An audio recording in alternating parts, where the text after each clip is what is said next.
Bismillahirrahmanirrahim. Assalamualaikum warahmatullahi wabarakatuh. Alhamdulillah wa ni'matillah wa syukru lillah wa la hawla wa la quwata illa billah. Salatu wassalamu ala nabiyyina Muhammadin sallallahu alaihi wasallam wa ala alihi wa ashabihi wa man tabi'ahum bi ihsan ila yaumiddin, amma ba'd.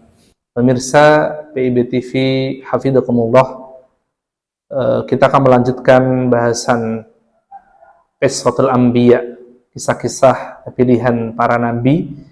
Pada bagian ketiga ini kita akan membahas kisahnya Nabi kita Rasulullah Sallallahu Alaihi Wasallam, yaitu kisah yang mungkin jarang dibahas, yaitu kisah pernikahan beliau dengan Aisyah radhiyallahu anha, yang dimana kisah ini banyak dijadikan oleh orang-orang kafir sebagai alat untuk menyerang Rasulullah Sallallahu Alaihi Wasallam. Maka sebagai orang yang beriman, kita wajib untuk meluruskan dan mendudukkan perkara ini dengan seadil-adilnya, sejujur-jujurnya, agar kaum muslimin tahu dan bisa membela kehormatan Rasulullah tatkala ada orang yang ingin menghina Nabi kita sallallahu alaihi wasallam. Nabi sallallahu alaihi wasallam bersabda dalam sebuah hadis, la yu'minu ahadukum hatta akuna ahabba ilaihi min waladihi wa walidihi wan nasi ajma'in. Tidak beriman kalian sebelum kalian menjadikan saya, kata Rasulullah, menjadi orang yang paling dia cintai, melebihi cintanya pada anaknya, kepada orang tuanya, bahkan kepada semua manusia. Maka salah satu bukti cinta kita adalah mempelajari tentang sirah Nabi kita. Kita tahu tentang kisah kehidupan beliau, dan kita bisa membela beliau sallallahu alaihi wasallam ketika ada oknum yang ingin menjatuhkan kehormatan Rasulullah sallallahu alaihi wasallam. Terkait kisah pernikahan beliau dengan Aisyah radhiyallahu anha, disampaikan dalam sebuah hadis, zawwajaha Rasulullah sallallahu alaihi wasallam, Nabi sallallahu alaihi wasallam menikahi Aisyah, wahia bintu sitti sinin, yaitu pada waktu itu Aisyah berusia 6 tahun, wa bana biha wahia tis'in, dan hidup bersama dengan Aisyah ketika Aisyah berusia 9 tahun, wa mata indaha wahia sanani asyrah, wahia bintu sanani asrah, dan Rasulullah meninggal di pangkuan Aisyah ketika Aisyah berusia 18 tahun. Pemirsa PIB TV hafizakumullah, dalam kajian yang lain dikatakan Nabi menikahi Aisyah itu di usia lebih dari 9 tahun, dan kemudian baru hidup bersama di usia 12 tahun. Nah, itu adalah pendapat tentang usia di mana Aisyah dinikahi oleh Rasulullah SAW. Tapi hal yang penting, ya, beliau dinikahi di tahun 600-an Masehi, ya, abad pertengahan. Dan kalau kita membaca sejarah, sebelum dinikahi oleh Rasulullah, Aisyah yang berusia 5 tahun pada waktu itu sudah mempunyai tunangan, sudah bertunangan. Ya, meskipun pada akhirnya dibatalkan oleh orang tuanya pertunangan tersebut. Memang hal ini adalah hal yang lumrah, ya, pada waktu itu, di mana di Arab memang pernikahan di usia-usia tersebut adalah hal yang biasa. Antara dua keluarga menjodohkan putra-putrinya untuk sama-sama mendapatkan pasangan dari keluarga yang terhormat itu adalah hal yang lumrah. Dan ukuran pernikahan, standar pernikahan pada waktu itu adalah kematangan biologis, ya. Kematangan biologis, bukan standar-standar modern sekarang yang ditentukan oleh usia tertentu, pendidikan dan sebagainya. Tidak sama. Maka jangan dudukkan ukuran standar pernikahan pada abad pertengahan dengan pernikahan di zaman modern ini. Nanti kita akan bahas, ya. Rasulullah SAW menikahi Aisyah itu berdasarkan perintah Allah. Yang pertama itu, Allah memerintahkan Nabi melalui mimpi. Nabi bermimpi 2 kali. Ini dikisahkan, mengatakan kepada Aisyah, wahai istriku, wahai Aisyah, sesungguhnya aku dulu memimpikan engkau 2 kali. Aku bermimpi dihadapkan kepadaku sosok wanita yang diselimuti dengan kain sutra.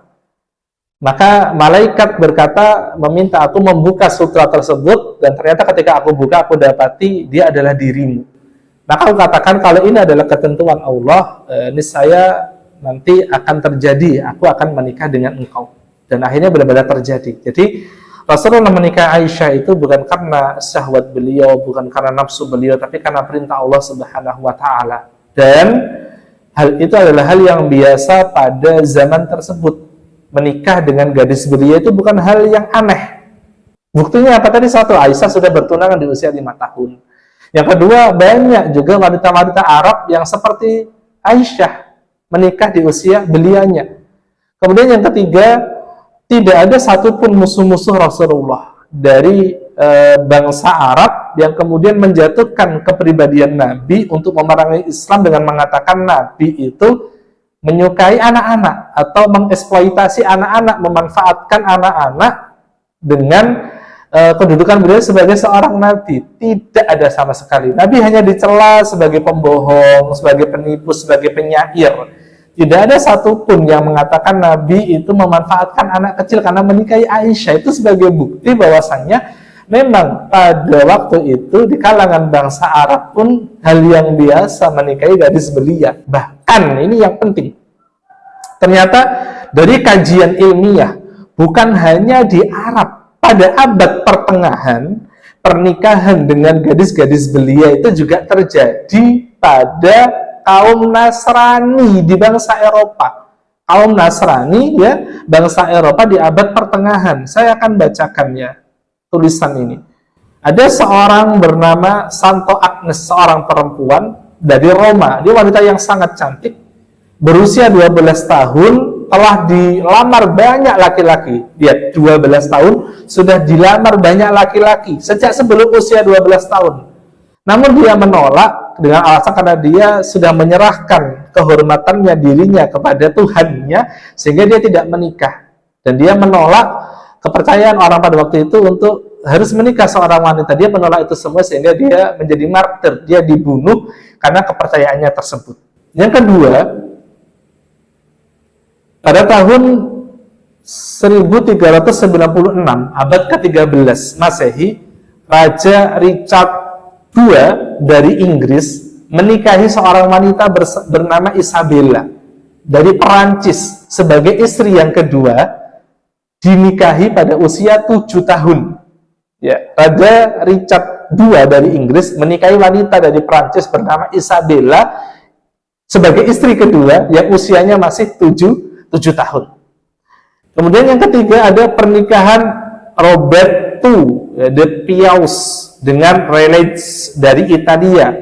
Itu wanita berusia 8 tahun pada waktu dinikahi.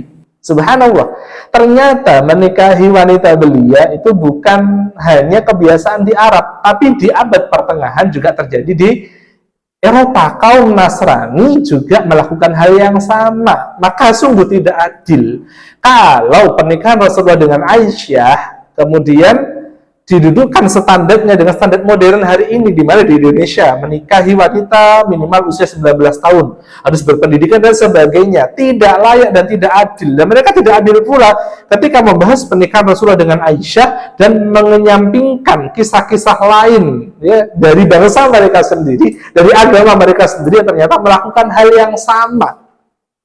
Dan satu hal yang penting, kenapa Allah memerintahkan Rasulullah menikahi Aisyah? Karena Allah ingin menjaga agama ini melalui Aisyah.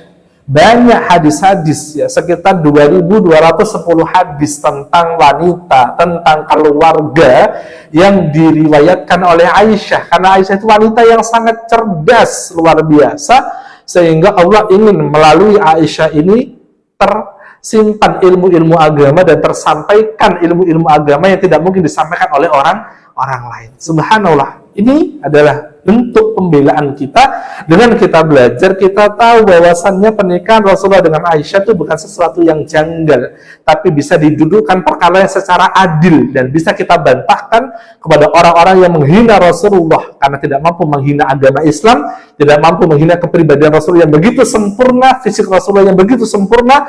Mereka punya celah kecil dalam kehidupan keluarga beliau, untuk mereka hina, mereka rendahkan kehormatan Rasulullah. Namun kita bisa bantah mereka semua dengan fakta sejarah yang sudah kita bahas bersama.